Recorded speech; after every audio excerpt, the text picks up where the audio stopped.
Lastly, if you'd like to update the icon that's visible on every page of your site with your own logo, you go under Website and then Settings. From there, you click Edit Site. You could change the name of your site if you'd like to, as well as upload your logo. Pay attention to the dimensions. The minimum dimensions is 50 pixels, the maximum dimensions is 500 pixels, and the max file size is 0.2 megabytes. To upload your logo file, click within the box, navigate to the logo you'd like to upload, click Open,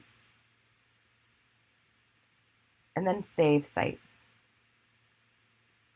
Your logo will then be added to every page, including the admin.